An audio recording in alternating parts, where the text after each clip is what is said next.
You don't compete with your users. You follow what your users want and you build products that uniquely provide value. So what we're looking at from the perspective of our product roadmap is what are the demands of the users and what are the niches where we can build and solve these demands better than anything else that exists today.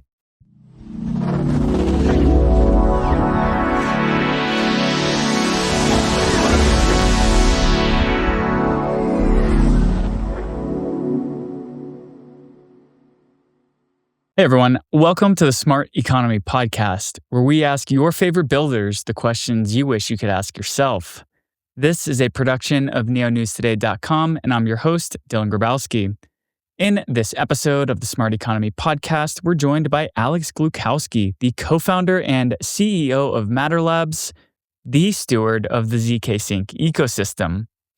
In this conversation, we discussed blockchain's intersection of freedom and technology, zero-knowledge proofs solving on-chain scaling and identity, why Ethereum will continue to be used in 20 years, how the ZK stack outcompetes the OP stack, institutional adoption and institutional need for on-chain privacy, and so much more.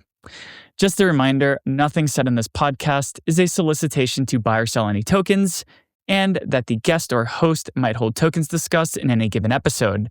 You can check out a full disclaimer at neonewstoday.com.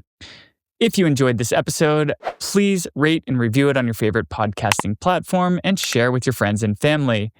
Every rating, review, like, and comment really does help us reach more people and bring you more of your favorite guests.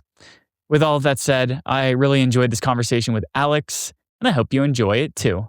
Hey everyone, welcome to the Smart Economy Podcast. Today we're joined by Alex Gluchowski, the co-founder and CEO of Matter Labs, an engineering team that is dedicated to stewarding the direction of the ZKsync ecosystem.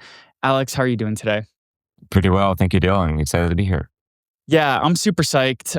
Just digging into, I've been a big fan of ZKsync for a long time, so I guess I'm coming in with a bias already of being a fanboy. But before we kind of like dig into ZK Tech and L2s and the ZK stack and everything in general, you have kind of a fun, winding path that led you to building in blockchain. So before you were in crypto, you were more broadly in tech, and I think kind of like the wow moment when I was looking at what you were working in before was how you helped build Europe's largest camper marketplace. So can you just share a little bit about what your pre-blockchain background was and the winding roads that led you to building in Matter Labs? Absolutely. My whole life I've been working in tech, starting with high school, doing math Olympiads, programming contests, and then working in computer science, studying computer science, working in a number of startups as tech lead and CTO, eventually co-founding a couple of things, Paul Camper, the largest camper sharing platform in Europe, one of them. And then blockchain was the intersection of another passion of mine, which is the idea of freedom. Like when I learned about Bitcoin, it felt like, wow, this is the combination of this very deep, very interesting technological thought combined with a product that can help create more freedom for the world, and that does so without having to go through the political process. You don't have to go and convince people. It just works. Like you buy more Bitcoin, the price goes up, everyone is happy. And then Ethereum was a natural extension of that, where I saw the path for us to create a real alternative financial system.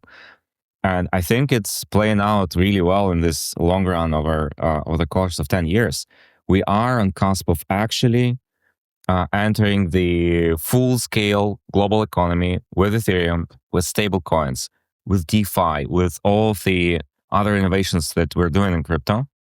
And to me, it's personally a emotionally very compelling mission. Like we've been on a mission to increase the world's freedom from the day one of starting Matter Labs and ZKsync. because I am coming from a place where economic freedom was very restricted. I was born in Soviet Union, grew up in Ukraine shortly after the collapse of Soviet Union, experienced the hyperinflation for a couple of years where the prices would go up every day.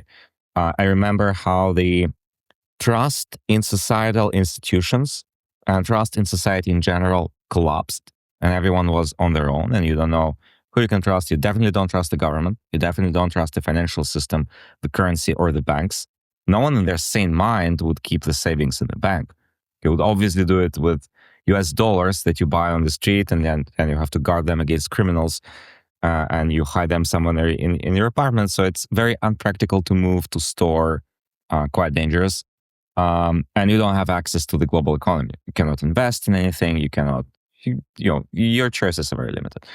And then crypto fixes all of this, like for real, in Eastern Europe, in the parts of Asia, in Latin America, everywhere.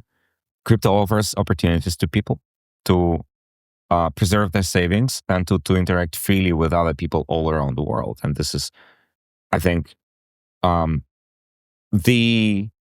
has been most impactful and remains the most impactful way you can improve the world, in my opinion.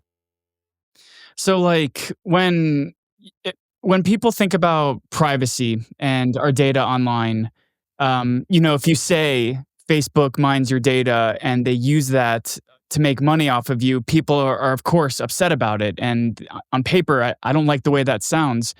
But the billions of people still use Facebook, billions of people still use Instagram, billions of people do not use privacy preserving web browsers like Brave. So we have this weird dichotomy where people recognize they want their digital sovereignty, they want to be able to protect their data, but they don't actually participate in ways that improve the security and the protection.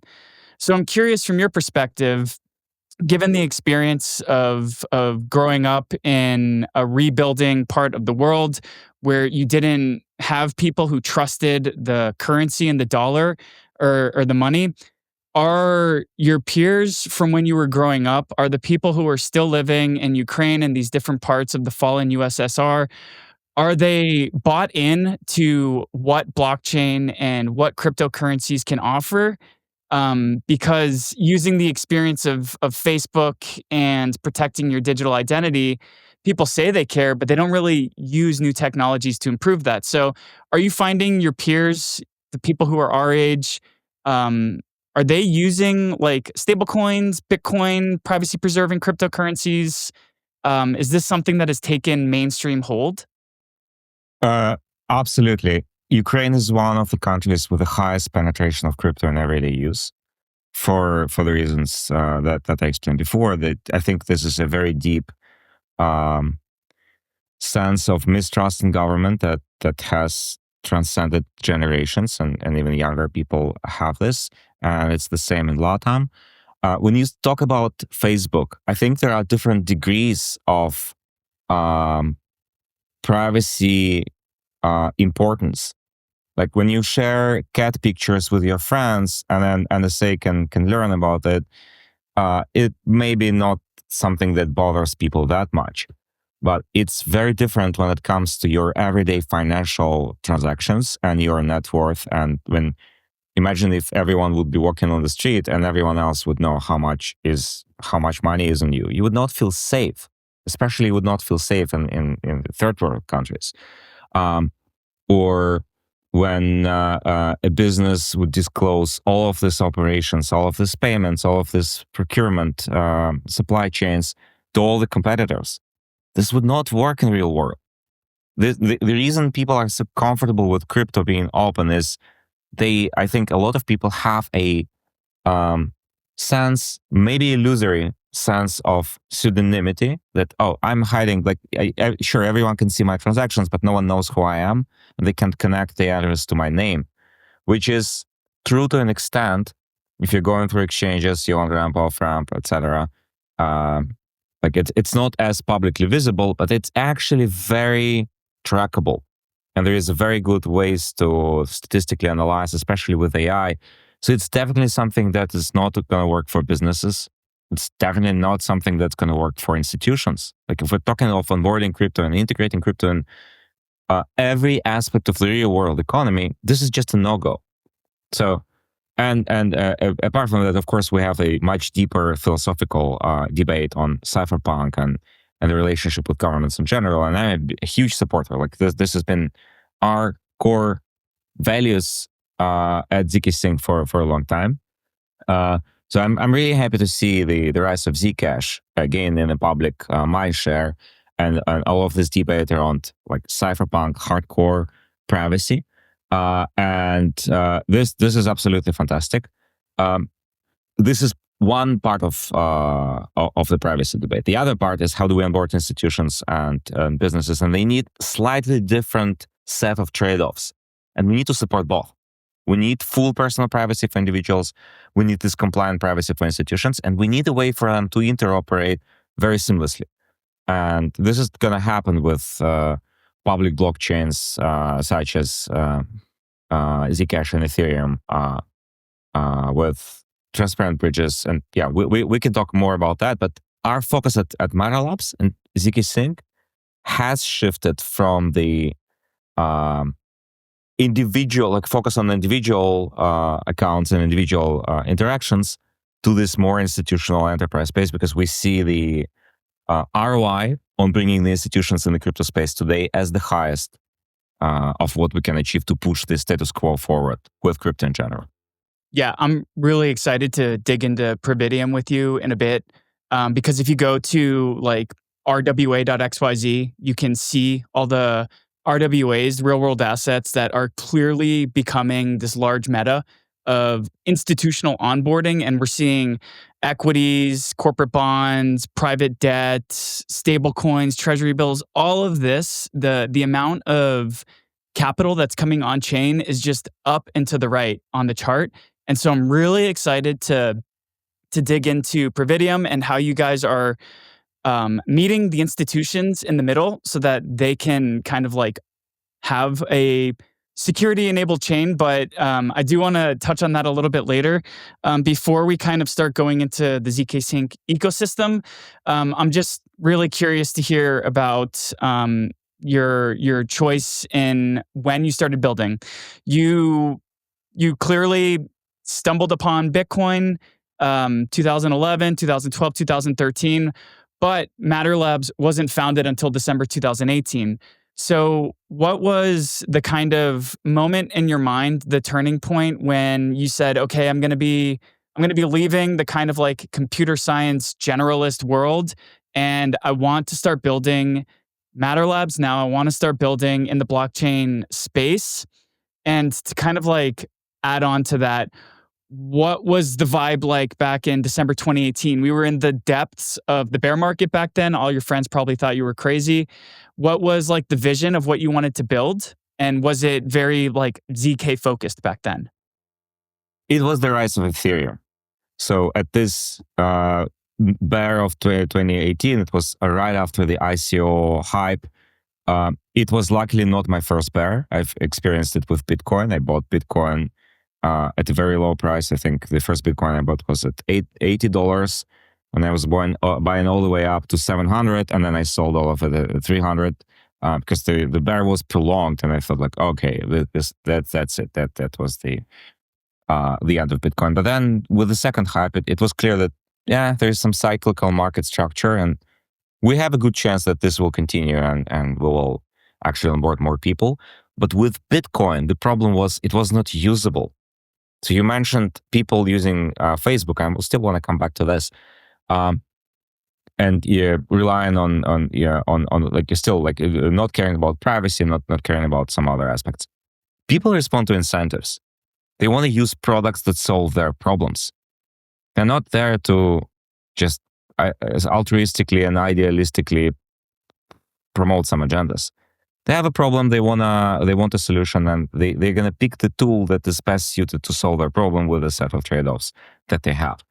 With Bitcoin, this idea of hyper-Bitcoinization, that everything is going to embrace Bitcoin and all the payments will happen there, I try to embrace that in the camper sharing startup start accepting payments in Bitcoin. And I realized I cannot justify putting this on a roadmap because it has a cost.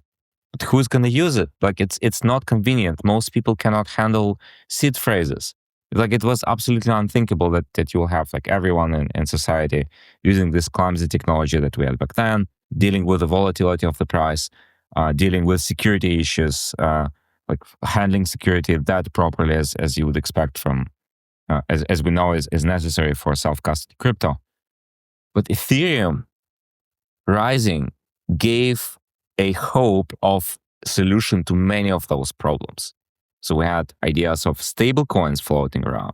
We had the ideas of smart contract wallets. I am surprised that it took us 8 or 10 years to actually like fully implement on those, because those problems felt like they are relatively simple, and we have people with Web 2 experience who are going to jump on them and solve all of them, and this is not something we should be doing. So I looked into problems that, from my perspective, were harder to solve, that not going to be immediately solved by some very, very smart people. And scalability was one of them. And scalability did not feel like an acute problem back then because the prices, the fees for transactions were very low. But then we had the CryptoKitties crisis, and it showed very vividly to everyone that, if we cannot bring one simple game on chain, how are we going to bring the entire world economy? So if the thesis of Ethereum really works, if we're building this finance 2.0 and all things that touch value will come on chain eventually, we will need much, much, much higher scale. And so I started consulting. I had to switch full-time to crypto. And I went to different conferences. I tried to read as much as I can, being terminally on Twitter, learning everything I could about Ethereum, Bitcoin, scaling, all the other problems we have. And there were a couple of solutions to scaling problem that felt like they're not going anywhere. They felt too clumsy. And then I learned about zero-knowledge proofs and about this aspect of compression of computation. And it felt like magic. It felt like really, really exciting and almost too good to be true. And it was too good to be true at the time because the cryptography was not quite there. And I thought like I just have to dive very deep into this and find people who are can understand these complex things without any good on-ramping materials. You just had to read cryptography papers back then and try to implement code based on them. There was no popular tutorials, no books, it was a completely wild space, the full frontier. And so this is how we started building. And it took us many years indeed to take those technologies to become mature. And it was an effort of the entire space. We contributed a lot from ZKsync. We built the very first ZK rollup on Ethereum that actually worked. We built the very first ZK EVM.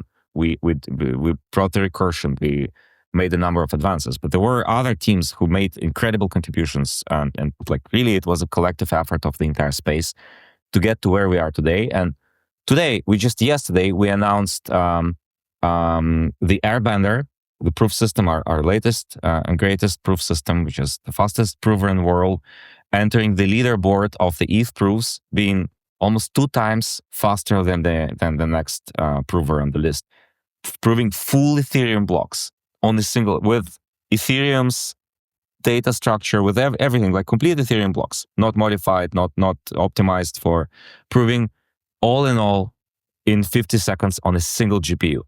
So like you can prove now Ethereum blocks on your local machine, on the local gaming computer at home, which is absolutely incredible. So it was a long journey. Yeah, so I think when somebody's hearing this and they might not be like a tech wonk, when you say like ZK solution sounded too good to be true, it's because ZK offers this ability to increase scalability at an exponential rate. And there's also privacy preserving features that can be used within the technology. And I myself have been working in the crypto space. I bought my first Bitcoin summer of 2017. And then by January 2018, I left a whole previous career working for the government and ended up in the blockchain space. And I can remember from basically day one there was this kind of like lingering murmurs of ZK tech. ZK is going to solve everything.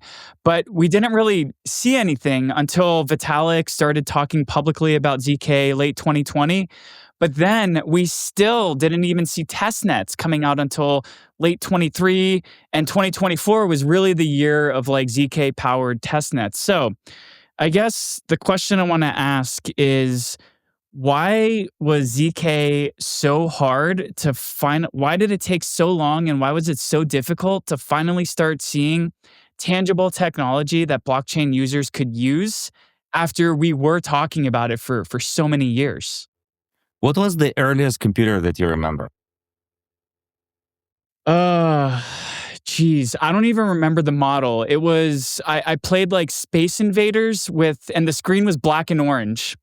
Black and orange. So it was, did you run DOS or what operating system? Yeah, DOS. And we were using floppy disks. So you would put in floppy disk and you would have to type the name of the program and execute in console. Yes. And you, like everything was text. Everything was relatively small, slow, and like maybe 8-bit music, whatever, right? And now fast forward to the iPhone that you hold in your hand and all things you can do there with streaming and AI and virtual reality and like just translation of real voice. This is the kind of the orders of magnitude of improvement in computation difference that you can tangibly feel. Like when you go from, I tend to know, like 1 megabyte of RAM to terabytes of RAM, this is what you get. And this is kind of on a similar order of magnitude improvement that we got in ZK proving performance from the first, from the time when we were starting to where we are today. So it's several orders of magnitude, and on each order of magnitude you get to a different level of experience, and when they compound, you get something completely unrecognizable. So back then we were only able to prove like some very, very basic statements, and it took us hours to do this. Now we can prove all of Ethereum with the entire complexity of what's happening there on a single GPU. Like back then it would take we would not even be able to do this at all. It would be prohibitively expensive. We would not have enough GPUs in all of the worlds to prove Ethereum blocks at this capacity, at this speed. But then the reason it felt too good to be true is, as you said, it's this exponential ability to verify, exponential growth on what we can verify, how we can prove it, or prove and then verify. And to give it, to put it under a different angle, we can prove everything that is happening in the world, like all of the transactions of value of like 10 billion people, all of the economics, all of the payments, all of the trading, everything. And then we can recursively start combining these proofs together. So here's this, like Visa is doing the Visa things, like 2000 TPS. We start proving those blocks. NASDAQ is doing trading. We start proving those blocks. All of the crypto, each individually, we start proving those blocks. And we start combining them together and then combining the proofs of proofs, the proofs of proofs, and proofs of proofs, until we get a single proof, which we can put on, let's say, on Ethereum. And then we produce a proof of Ethereum itself. And we have a single proof of all the proofs in the world, which we then put on a mobile phone, and you can verify it in 1 second. And your phone does not care if it's millions or billions or trillions of transactions. This is the magic, the singularity, that you can take all of that and compress into a single point, just really easy to verify for everyone. So we can truly synchronize the entire world on this thing with math, having the full mathematical guarantees of trust between every single individual in the world, all aligned, all synchronized by a single settlement layer. This is the fascinating part of the ZK. So I'd like to dig into this a little bit more then. In previous interviews, you've mentioned that Ethereum has proven itself to be the settlement layer of the world. Do you think that moving forward, we should be entering a world where new chains shouldn't be launching as L1s. They should be building as L2s and leveraging Ethereum. Why is Ethereum the chain that is one? I mean, even when we went back to the example you gave, you asked me what my first memory of my first computer was. There's no way in hell I would use that computer at all today. So, as we use this kind of example of technology, why would we still be using Ethereum in 20 years?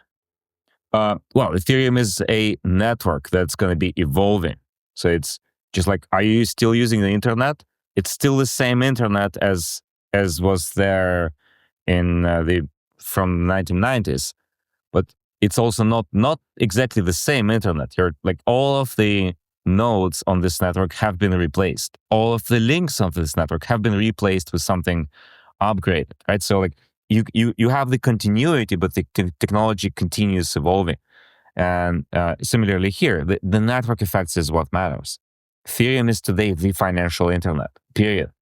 Yes, you will have other chains, and they will have their moments of glory and their role in some parts of the world, and we'll see a lot of experimentation. And I think that a lot of experimentation we see today with layer ones will inevitably come back, and they will quickly realize that the cost they have to pay for their security is vastly greater than what you would pay for a much better security if you were in Ethereum L2.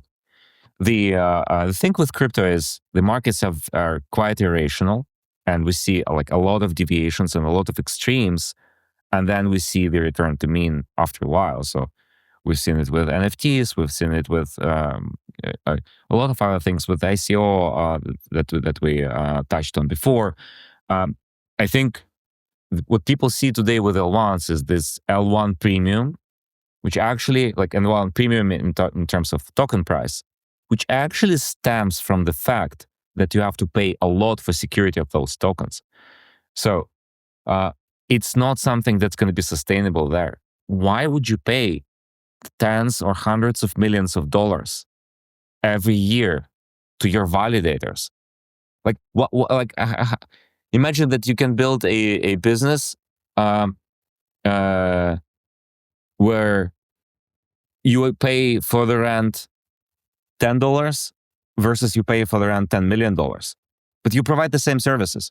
Like you have a cafe, you have the exact same construct. In fact, like the guy who's paying more actually has like worse security. Like your door is not quite locked, the walls are from wood, and the other guy is having like a concrete, perfect building, super safe, and you both offer the same services. Maybe it's like banking or cafe or whatever, restaurant, right? But the one is paying like gazillions for the rent.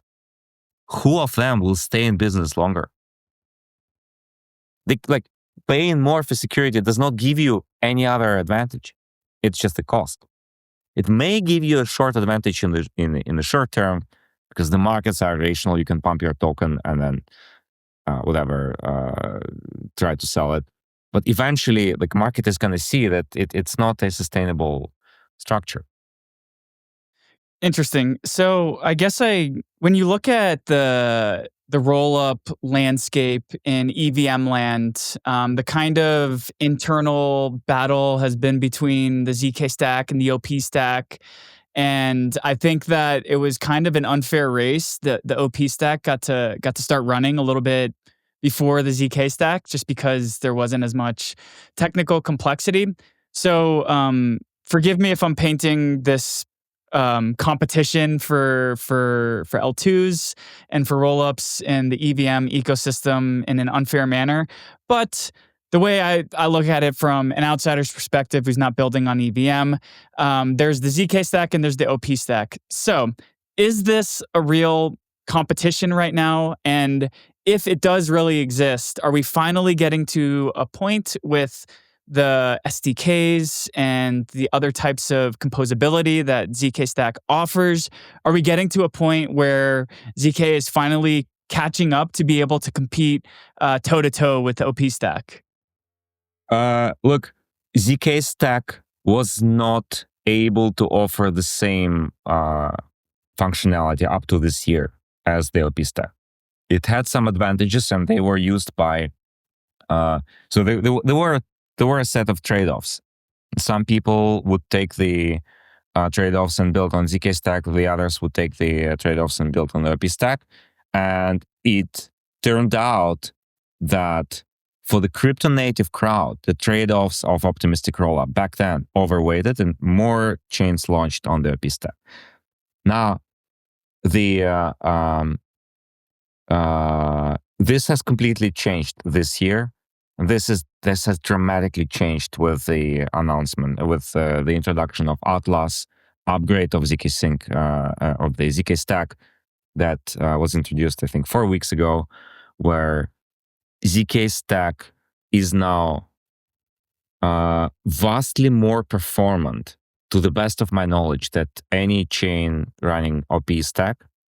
We have measured over north of 15,000 TPS in terms of stablecoin transfers. Of course, it depends on what kind of transaction you do, but the stablecoin transfers is the benchmark, I think, which is most relevant in today's world. So 15,000 stablecoin transfers per second at the cost of $0.0001 per transaction. So like less than hundreds of a cent per transaction in proving costs, and 1 second ZK finality. So we can now generate the proof for the block of the ZK stack in 1 second and settle this on the shared settlement layer on the ZK gateway protocol that we have, which would allow us to connect all of these chains together with 1 second, 2 second latency on interop. This is something that OP chains today cannot do.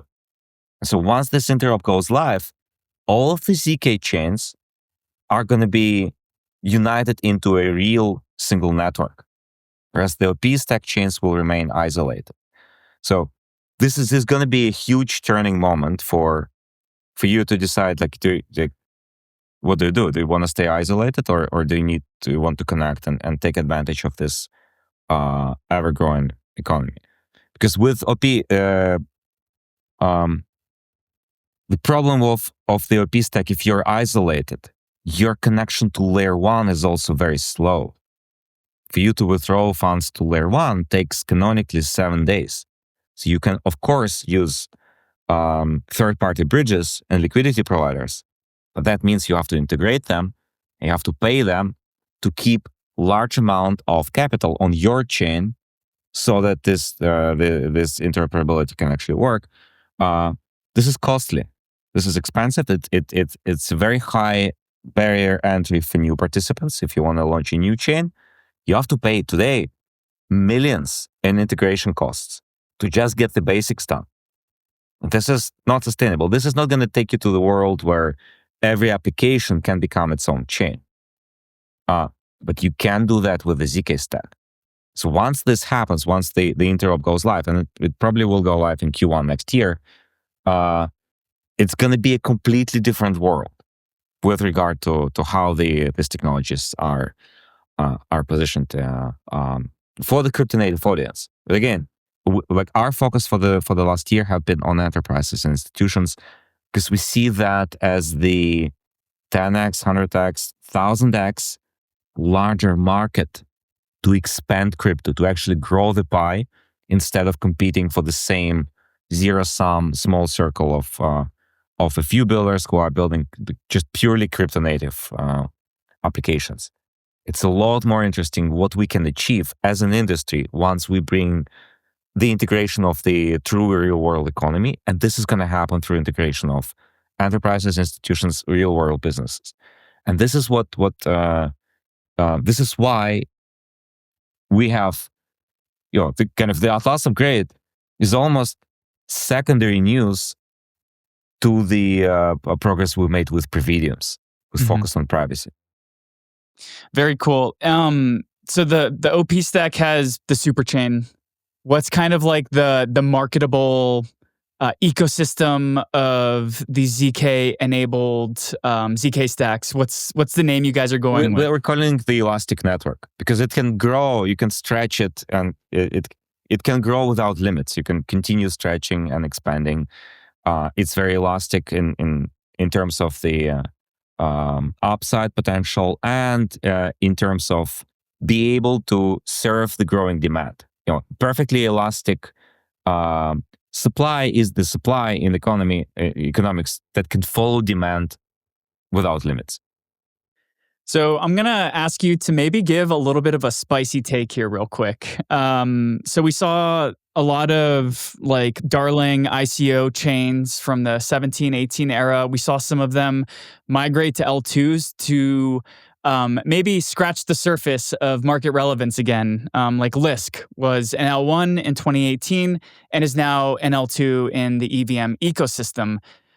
If you could take a wild guess, which OP stack do you think will switch over to the ZK stack in the coming years? Look, I think that in a few years, there will be no optimistic rollups left at all. Like everything is going to be ZK. They will try to upgrade OP. I think it's inevitable that like they have to upgrade and become ZK rollups, or everything is going to be irrelevant. And I think it's going to be easier to convert to the ZK stack than to upgrade in place. So for some cases, you can upgrade in place, but you will have to maintain all of the legacy of the existing stack that was originally designed for the optimistic, for fraud-proof systems, which will come at a cost. Like, I don't think that any of the that you will see the 1 second proving of the OP stacks with external exogenous proof systems anytime soon, because you have to co-develop these technologies together. It's like trying to take a propeller plane and upgrade it to become a jet plane. Your wing geometry is not suited for this. Your other systems are not ready for this high speed. It's easier to just change the plane into the plane fuselage entirely and just switch completely, than try to do this upgrades in place. Now we'll see. Like they must try. They have to do this, because otherwise they're not going to be relevant very, very soon. So which of the chains will upgrade? I don't want to give specific names, but this is the trend that is irreversible at this point. That's fair. Okay, so before we kind of like dig into the institutional side demand and who you're collaborating with Providium, I'm just curious to hear what's like the relationship with teams that want to build a dApp or a product or anything within the ZKsync ecosystem on chain. How are projects coming into the ecosystem to become a part of the Elastic network? Are they reaching out to Matter Labs? Are you guys going out and reaching out to teams and dApps? Are you finding people are just building in the ecosystem and then you just kind of like rub elbows when they need tech support? What does the relationship look like for going to onboard new dApps into the Elastic network right now? We have a broad community. We have many teams that support each other, that are helping each other in various ways. Matter Labs is one of the participants of this economy. Our focus is on institutions primarily. We reach out and talk to them a lot, but we sometimes we get crypto native projects referred to us, and we also are helping them. We have a strong partner success team that's only job is to make sure that the teams and projects that are building on ZKsync that we work with are successful. And we help them on the technical front, we help them on the business front, we connect them to investors, we connect them to other partners who infrastructure providers or partners within the ecosystem who can help. We listen to them a lot. Our roadmap is the roadmap of Matter Labs, who is the core contributor to the ZK stack, is primarily driven by the partners' need. We're not coming and saying like, oh, we're thinking this amazing feature is gonna make the thing shiny and exciting. No, we prioritize based on what people need, what will help them succeed and move faster. This, of course, includes to a large part the existing projects that are building on the Elastic network with lodging, with different verticals there, from gaming, projects such as Xsolla, which is huge and really, really exciting what they're going to bring once they launch and integrate to the existing network of over 1 billion users that are using gaming payments on ramps from, like, Xsolla is the Stripe for payments. They're really well known in the gaming world. To the recently integrated SandChain that launched on ZKsync, which is one of the largest creator communities in the world and really large in Asia. To Abstract Chain is also really well known in the entire crypto world.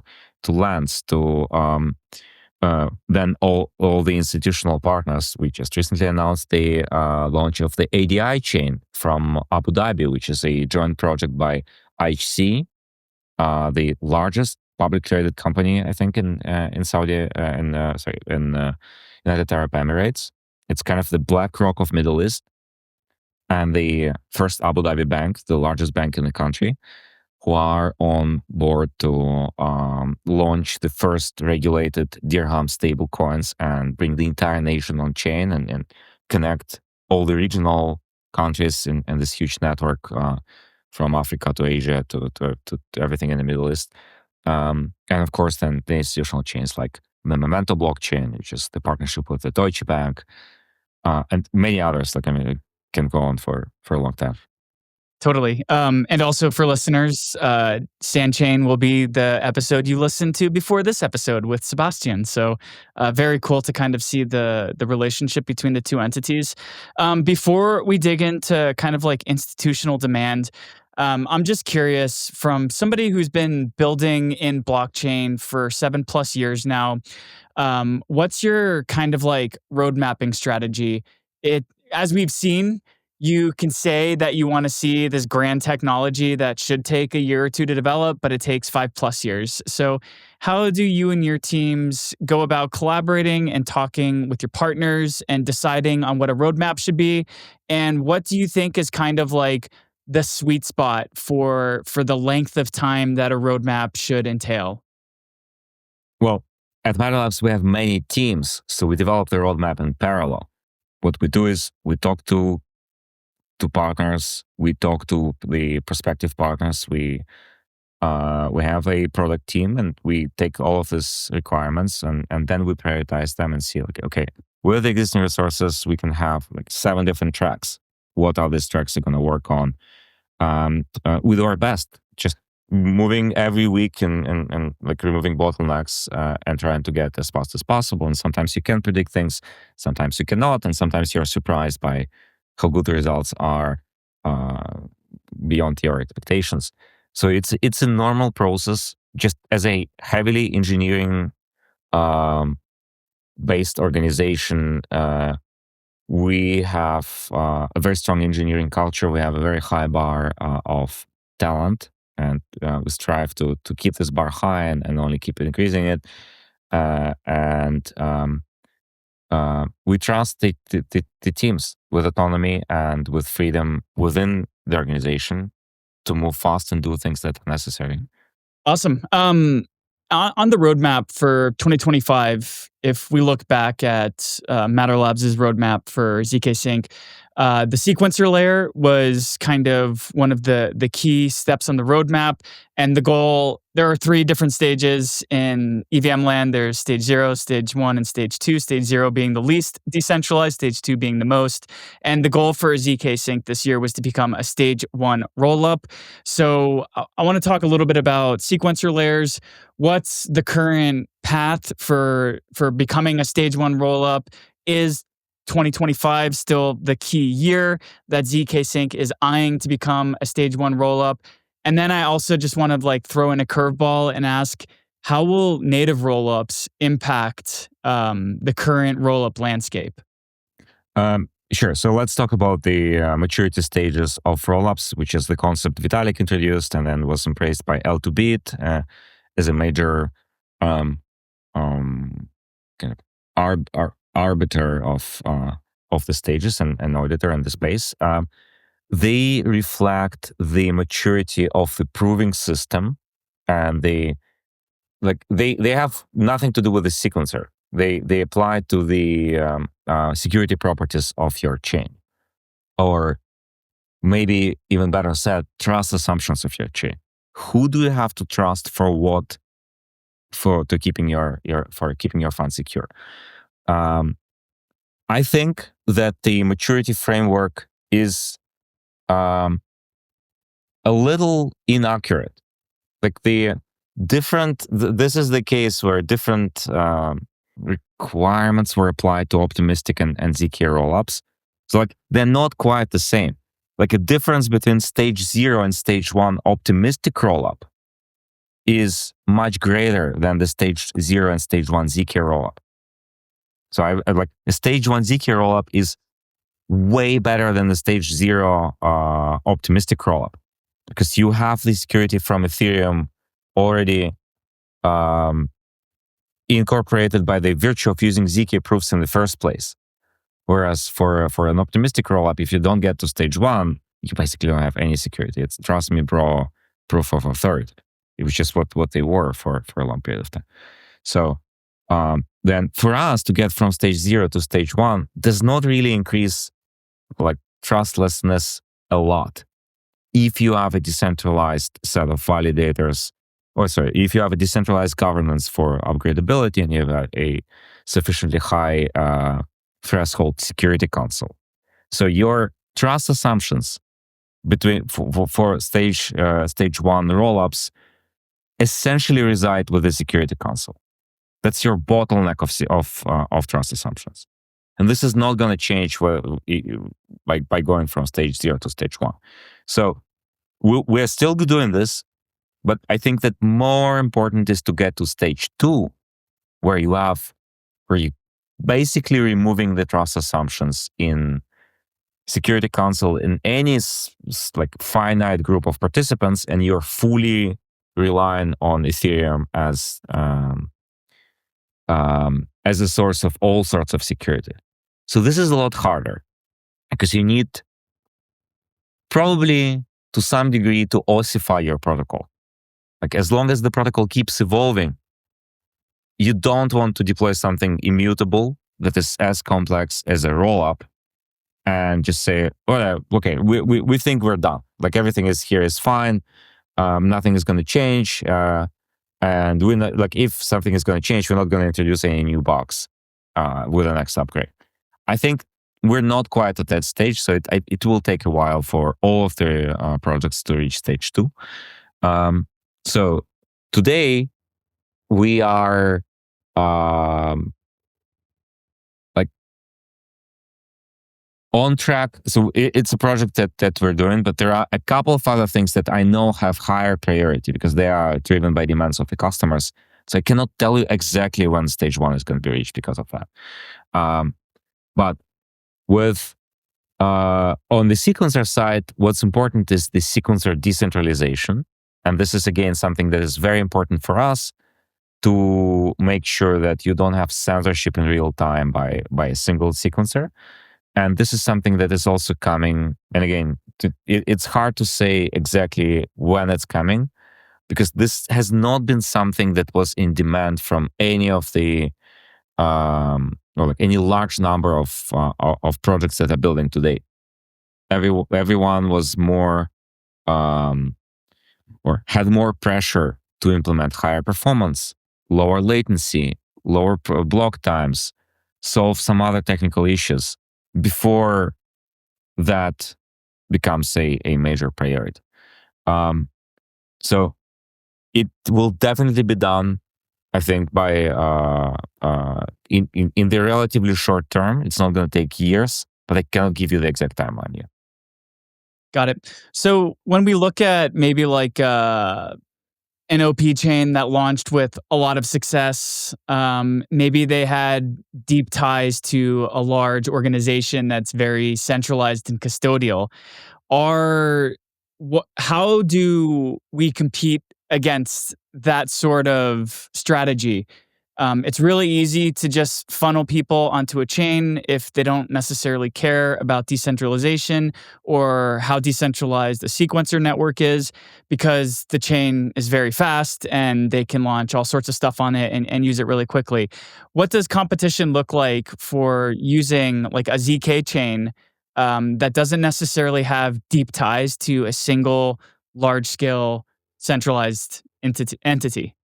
I don't think you have to compete necessarily in this regard. Like, you don't compete with your users. You follow what your users want and you build products that uniquely provide value. So what we're looking at from the perspective of our product roadmap is, what are the demands of the users and what are the niches where we can build and solve these demands better than anything else that exists today? Where do we create more value? So if users don't care about security, they should go to places where they're served best. Maybe they would just want to go to centralized exchanges and they're willing to trust them, and it's perfectly fine. It's their needs that where they will be served. Where the customers that we see who do care a lot about security, real security, and real lowering of trust assumptions between the counterparties, are the financial institutions, enterprises, real-world businesses. That is where our focus is today, because we bring more value to them. They're not going to embrace optimistic rollups as easily. They cannot connect to each other using optimistic rollups. In fact, they would not use optimistic. Like, most of the teams or projects, large enterprises we're talking to, would not even consider an optimistic rollup. The alternative we're dealing with is Hyperledger Bezu, not a P-stack. Because they don't care. They can run it themselves. They have strict requirements on privacy, on compliance, and on the way they operate their infrastructure. They want to host the services on-prem. They want full control. They want the full ability to decide on permissioning of those systems, who can go in, who can do what. This is not a cypherpunk utopia, but this is the reality that they are dealing with in their businesses. Now, what we allow them to do is to grow up from this infancy stage, where if you use a fully private chain in-house, you're not very far off from a database. It's like a slightly better version of a database, where you can use some smart contracts to reflect some of your internal accounting, but that's it. When you upgrade from a fully private chain to a ZK Prevedium, a ZK-based private chain on Ethereum, all of a sudden, you get access to the entire new digital economy on-chain, starting with Ethereum Layer 1, having access to ETH and all the other digital assets of Ethereum, but then also connecting to other private chains and be able to exchange value directly, peer-to-peer, a privacy-preserving way, between the, let's say, two banks that are residing in different jurisdictions, where each of the banks will keep the data centers under their control in their jurisdiction, but they can still talk to each other directly using the ZK native interoperability protocol, without having to introduce third-party assumptions, without having to enter any consortium arrangements that have been tried for the last couple of years between these financial institutions, and they have repeatedly failed, because it's really hard. Like, banks don't trust each other. Contrary to maybe some popular beliefs, they don't trust each other. They definitely don't trust banks from other jurisdictions, because they know that they have to follow very different compliance rules. So it's not something that's going to work. They want this direct, disintermediated, mathematically, cryptographically back ability to create trust. I intuitively understand the value proposition that something like Prevedium brings, but I was trying to have this conversation recently with someone who's just a blockchain skeptic in general, and I couldn't give like a real world example of how two banking entities would want to have their information in a database, but also be able to intermingle what they chose to share with one another. I couldn't give like a real world example of what this could be. So in your conversations, and without even going into names or specific details, what has been like an example of a way in which a bank wants to have a somewhat more distributed internal ledger that can communicate with another internal ledger at another bank, what would be like the assets that they want to be able to prove that they have, but not show how much of those assets they have? What would be like a tangible example? Very simple. It would be the bank's own assets that they tokenize. So if users of the bank, the customers of the bank, put money into the bank account, the bank tokenizes this deposit, giving them the receipts, basically the stable coins, the private stable coin of this bank that the customers can then take and send to other customers of maybe a different bank, or maybe to a different subsidiary of if they are a multinational corporation. Like you have a tokenized deposit from a bank in Paris and you want to send it to your subsidiary in Tokyo, and you cannot do payments today that would be instant and would work 24/7. You cannot settle a payment on a Saturday afternoon, which creates a lot of friction and a lot of cost for these cross-border transacting entities, where they have to pay their customers, their suppliers, or their partners. And the beauty of this example is it's actually driven by the customers of the bank and not by the bank or the banks themselves. And this creates a very strong power dynamics. So the banks are not necessarily in willing to embrace blockchains on their own. Or the other institutions. They're happy with the current status quo. They're happy with how Finance 1.0 works. They are happy with T+2, T+5 days settlement, because that's the time where they're going to earn the interest on all the funds residing at rest. They're making huge profits out of it. It's the customers who are unhappy, and the customers are creating the pressure on the banks and financial institutions of other sorts. And so what the institutions are facing is essentially an adopt or die moment, because the ones who cannot adopt and embrace these new technologies will simply be left out. If your business model still requires T+2, T+5 days of settlement, you won't be in the business any longer. Not after the Genius Act that it's legalized stablecoins. It's over now. Everyone is going to embrace stablecoins. And it's going to be a lot of different types of stablecoins. There will be this big centralized or centrally issued stablecoins of USDT and USDC, but there will be also a lot of small stablecoins issued by the banks directly. And there will be some services of clearing that allow the banks to exchange the customers of different banks to exchange stablecoins for something that they can redeem with their own bank. But all of that is going to happen in seconds rather than days. And it's all going to be globally interconnected network of value that begins with stable coins, but then it expands to everything else, to all the RWAs, to all types of tokenized assets. So today, ZKsync is the second largest RWA economy in crypto, and second only to Ethereum chain, which you can check on RWA XYZ. But today it's largely private credit. This is the asset that was the easiest to tokenize and expand. We'll see a lot more types of assets coming into this race. We'll see tokenized stocks. We'll see tokenized forms of various financial derivatives, and so on and so on. So it's going to be an ever-expanding snowball. Awesome. So as we wrap up and zoom out, the kind of like final big picture question I want to ask, and you definitely just touched on this, is how are you guys skating to the puck of stablecoins? How are you going to where stablecoins are going? How are you preparing ZKsync, Providium today to be able to meet the stablecoin demand starting in 2026 and beyond after Genius Act is enabled? It's what we're doing with infrastructure, which is building this network of connectivity. Stable coins are as valuable as the network of participants who can accept them. This is true for any network, with any network effects. You have the Metcalfe's law.